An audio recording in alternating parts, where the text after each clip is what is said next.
In the Viking Age, which spanned from the 790s until the late 11th century, Norse society was made up of small, disconnected kingdoms. Because of this, there was no centralized government. No centralized authorities were upholding the laws of the land. More often than not, disputes were settled individually. Because of this, the use of violence was used frequently. However, small assemblies, known as things, could make laws within a community. It goes without saying that with aggression ingrained in the very laws of the people, some violent men are destined to rise within the ranks. It's no secret that the Scandinavians were seen as the greatest seafarers of their time, responsible for some of the most incredible navigation breakthroughs and land discoveries that many other nations refused to even attempt at the height of their power. But the Viking civilization is also known for its brutal behavior. So today, here at Unexplained Mysteries, we will be taking a look at 3 examples of violence among the Viking people.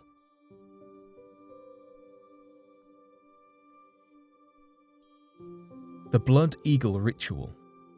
The gruesome practice of the Blood Eagle Ritual was only mentioned twice within Norse sagas. However, some sources claim that both stories referenced the same incident. According to the tales, both rituals were carried out upon noblemen, Prince Halfdan Harleg and King Aelle of Northumbria. Scholars believe there may have been 2 reasons to carry out such a ritual. One was to appease the god of war, Odin. However, it's more likely that it was a form of punishment for the dishonorable. Halfdan's sacrifice was described as a sacrifice to Odin. It was translated as follows: Einar made them carve an eagle on his back with a sword, and cut the ribs all from the backbone, and draw the lungs thereout, and gave him to Odin for the victory he had won. King Aelle's, however, was described as being done following a battle. It goes, they caused the bloody eagle to be carved on the back of Aelle, and they cut away all of the ribs from the spine, and then they ripped out his lungs. In these rituals, as far as scholars could determine, a victim was placed prone before their ribs were severed from their spine. The ribs and lungs would then be pulled through the back to create what looked like wings. The victim would have been kept alive, being tied up to prevent any sudden movements.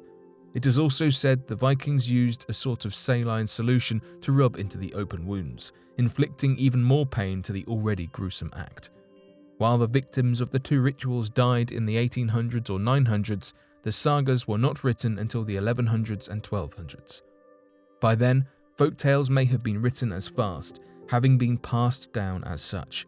One historian believes that the practice was merely the carving of an eagle on one's back, and that the bloody details were added later for effect. Vikings were no strangers to torture, however. There were other methods such as hung meat and the fatal walk, both of which are as terrible as they sound. So while it remains unclear if the Blood Eagle ritual ever truly existed, the tales of such torture would have struck fear into the hearts of their enemies, and perhaps that was the point.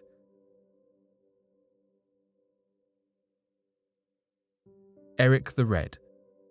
Maybe one of the most well-known Vikings of all time is Eric the Red.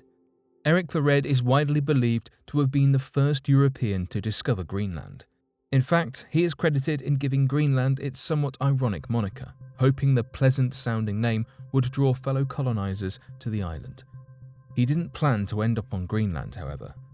The events leading up to the discovery are a true testament of his raging red temper.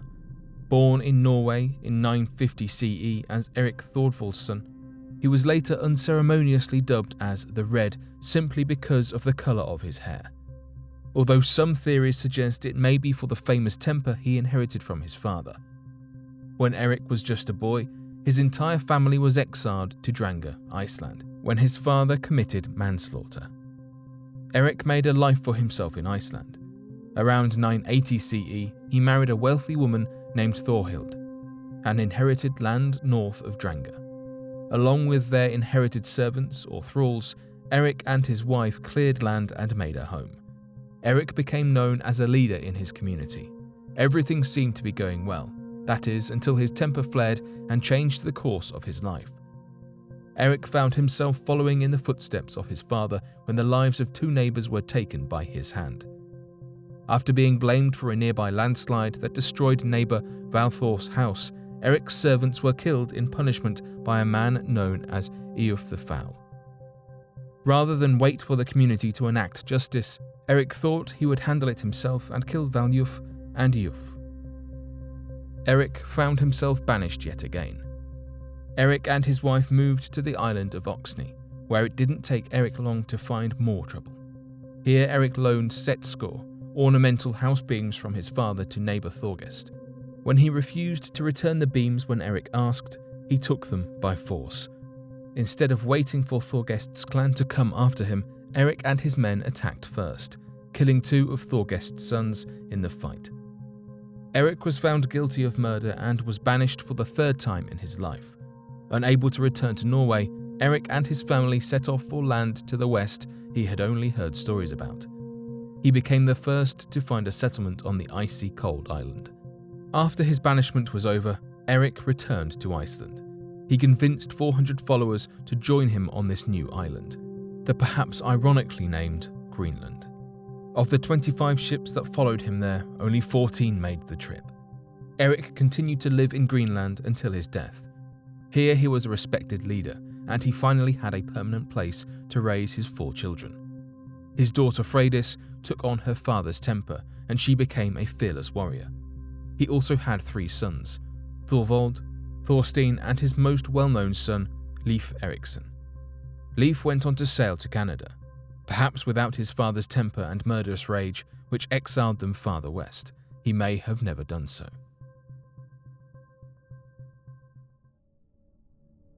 Eric Bloodaxe. Eric Bloodaxe, born Eric Haraldsson, was the oldest of as many as 20 siblings born to the King of Norway. There are tales of Eric that span both the Norse sagas as well as some Anglo-Saxon sources, which may make him the first Viking to make such an appearance in both. Although there are some inconsistencies between the two, as the sagas were often filled with legend as well as history, it is believed that Eric was both the King of Norway and later the King of Northumbria. Eric was known as the favourite son of his father. The Norse sagas tell of the first longships given to Eric at the age of 12. The Fagerskinna saga claimed the name Bloodaxe came from the many raids around Scotland and the Irish Sea he carried on for 4 years. However, the Agrip saga tells another tale.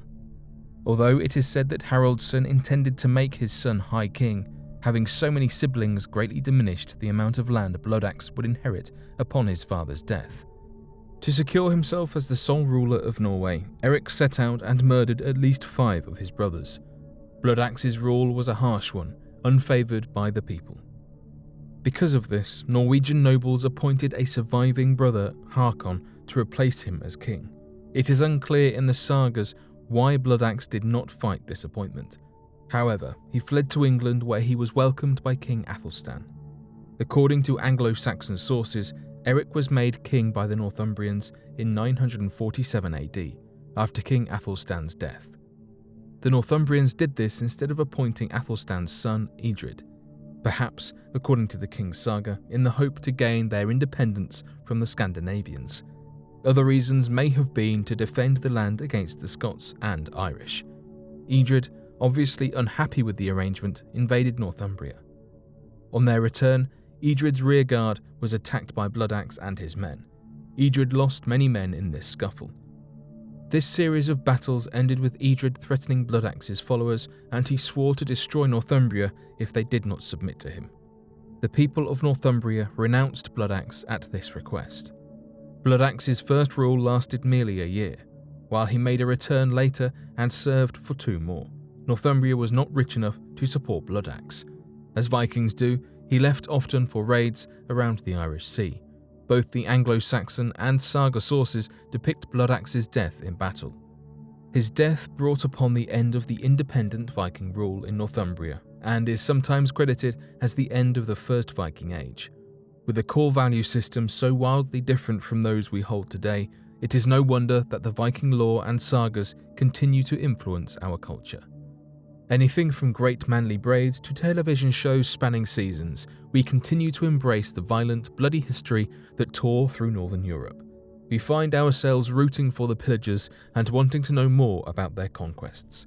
Perhaps we all see that even now, all people have a little bit of violence in them.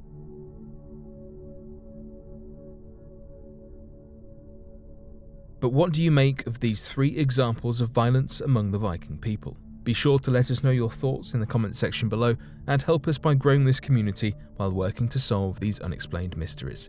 Thank you for watching, and don't forget to subscribe for more videos.